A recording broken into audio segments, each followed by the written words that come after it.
बिस्मिल्लाहिर्रहमानिर्रहीम। अस्सलाम वालेकुम नाज़रीन, उम्मीद करता हूँ आप सब खैरियत से होंगे और आप लोगों की ज़िंदगी अच्छी गुजरी होगी। मैं हूँ अमाद मजीद, आप देख रहे हैं यूट्यूब चैनल। साल 2024 की सबसे बड़ी ब्रेकिंग न्यूज़ लेकर आपकी खिदमत में हाजिर हूँ। सुप्रीम कोर्ट ने खतरनाक हुक्म दे दिया, वो काम हो गया जो पहले कभी भी नहीं हुआ था। इस खबर की तफसीलात आगे चलकर आप साथ वीडियो में शेयर करूंगा, लेकिन ये खबर और इस खबर की तफसीलात शेयर करने से पहले, आगे बढ़ने से पहले रिक्वेस्ट करूंगा कि इस वीडियो को लाइक कीजिएगा, चैनल सब्सक्राइब कीजिएगा, साथ ही नोटिफिकेशन बेल दबाइएगा ताकि जो आने वाले वीडियोस हैं आप उनको मिस ना कर सकें। सुप्रीम कोर्ट की खबर की तरफ चलने से पहले सबसे पहले आपके साथ खबर शेयर करते हैं इस्लामाबाद हाई कोर्ट से। इस्लामाबाद हाई कोर्ट में शुएब शाहीन, जो कि तहरीक इंसाफ के वकील हैं, उन्होंने जो उनके कागजात नामजदगी नामंजूर हुए थे और उनके कागजात नामजदगी को मुस्तरद कर दिया था। अब शुएब शाहीन साहब जो हैं, उन्होंने अपने कागजात नामजदगी की जो उनकी मुस्तरद हुए, उन्होंने आरओ का फैसला चैलेंज किया है इस्लामाबाद हाई कोर्ट में, जहां पर उन्होंने ये फैसला चैलेंज किया है। साथ ही सुप्रीम कोर्ट में भी तहरीक इंसाफ के जो वकला हैं, उन्होंने जो आरओ ने जो फैसला उनके खिलाफ सुनाया और उनके जितने कागजात नामजदगी थे उसको मुस्तरद किया, तो उसके अगेंस्ट तहरीक इंसाफ के जो वकला हैं उन्होंने सुप्रीम कोर्ट से रुजू कर लिया। लेकिन तहरीक इंसाफ के जो वकला हैं, अब उनके ऊपर उंगलियां उठना शुरू हो चुकी हैं और जो तहरीक इंसाफ के लोग हैं, क्योंकि आज हुआ कुछ इस तरीके से कि चीफ जस्टिस काजी फायज साहब, जिन लोगों के कागजात नामजदगी मुस्तरद हुए, खसूसन तहरीक इंसाफ ने जब इस चीज को लेकर अदालतों में गई, तो चीफ जस्टिस जो काजी फायज साहब हैं, उन्होंने यहाँ पर जो केस था उसकी समाअत के लिए वो बेंच इंतजार करता रहा, लेकिन शुएब शाहीन साहब जो हैं वो बाहर मीडिया से गुफ्तगू करते रहे। अब ये जो तमाम तर चीजें होती रही, तो इसके बाद तहरीक इंसाफ के जो लोग हैं वो शुएब शाहीन की क्रेडिबिलिटी के ऊपर वो सवालात उठा रहे हैं और उनको तनकीद का निशाना भी बनाया जा रहा है। शुएब शाहीन ने अपने कागजात नामजदगी उन्होंने चैलेंज किए हैं इस्लामाबाद हाई कोर्ट में, और 10 जनवरी तक ये जो कागजात नामजदगी जिन जिन लोगों के मुस्तरद हुए, वो लोग 10 जनवरी तक अपील कर सकते हैं और उनके अपीलों के ऊपर फैसला आ सकता है। सुप्रीम कोर्ट भी इसके ऊपर अपना कोई वाज़ेह हुक्म जारी कर सकती है। जस्टिस अतर मीनुल्लाह साहब ने उन्होंने एक बयान जारी किया था, उन्होंने रिमार्क्स जारी किए थे और उन्होंने हुक्म जारी किया था कि election commission of Pakistan level playing field को यकीनी बनाए। तो लेवल प्लेइंग फील्ड के ऊपर तहरीक इंसाफ की जो दरखास्त है, उस दरखास्त के ऊपर एक बेंच बन चुका है और 3 जनवरी यानी कि आज से ठीक 2 दिन बाद तहरीक इंसाफ की इस दरखास्त के ऊपर कि हमें लेवल प्लेइंग फील्ड दी जाए, उसके ऊपर सुप्रीम कोर्ट इस केस के ऊपर समाअत करेगा। 3 जनवरी को बेंच बन चुका है, काज लिस्ट जारी हो चुकी है। चीफ जस्टिस काजी फायज साहब की सरबराही में ये बेंच इस केस के ऊपर समाअत करेगा और फिर पता चलेगा कि लेवल प्लेइंग फील्ड मिलती है या नहीं मिलती है, सुप्रीम कोर्ट क्या बड़ा फैसला सुनाती है। अगली खबर की जानब पढ़ते हैं। अगली खबर कुछ यूं है कि सुप्रीम कोर्ट में एक और बड़े केस जो कि ताहयात नाअहली का केस है। नवाज शरीफ ने एक दरखास्त जमा करवाई थी, क्योंकि नवाज शरीफ साहब को प्रैक्टिस एंड प्रोसीजर बिल के ऊपर जो फैसला आया था, उसके बाद नवाज शरीफ साहब के पास अपील का हक मौजूद नहीं था। नवाज शरीफ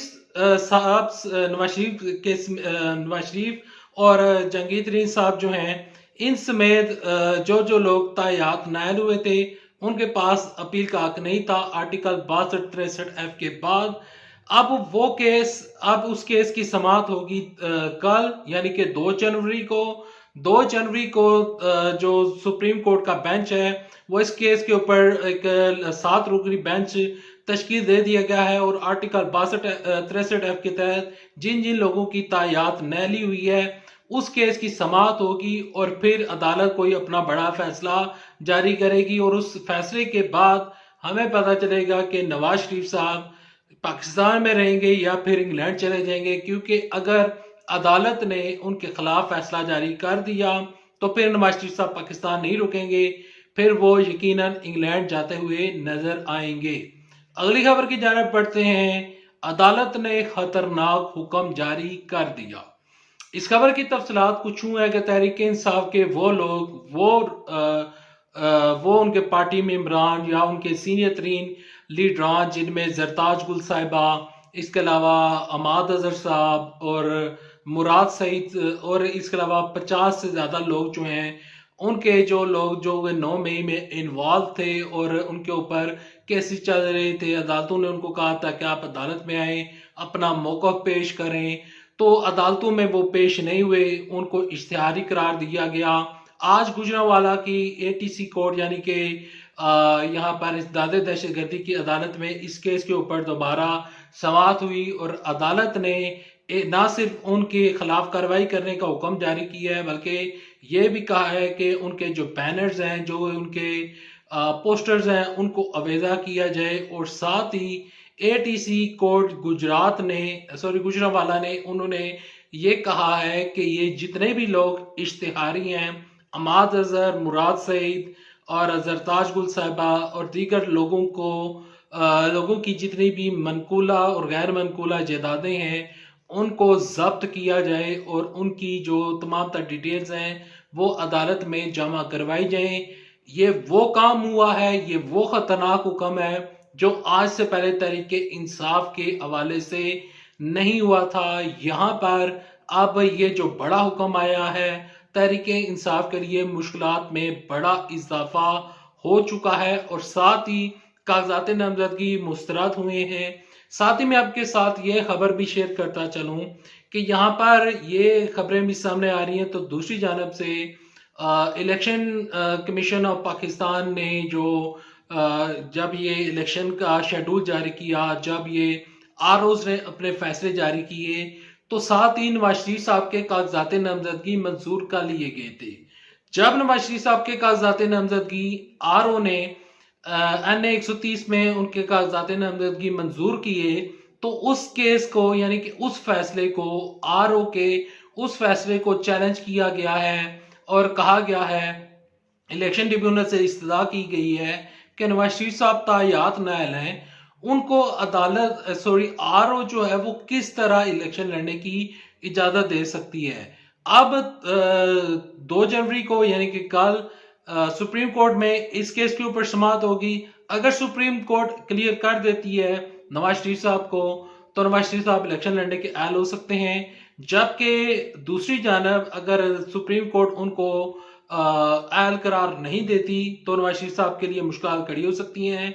और अगर सुप्रीम कोर्ट ने नवाज शरीफ साहब को क्लियर कर दिया, तो अब जो इलेक्शन ट्रिब्यूनल में NA 130 में नवाज शरीफ साहब के खिलाफ जो दरख्वास्त जमा करवाई गई है, PP 80 सरगोदा में जो मरियम नवाज शरीफ साहब के खिलाफ दरख्वास्त गई है, इसके अलावा NA 120 में जो मरियम नवाज शरीफ साहब के खिलाफ दरख्वास्त गई है, तो वो तमाम तर दरखास्तें मुस्तरद हो सकती हैं।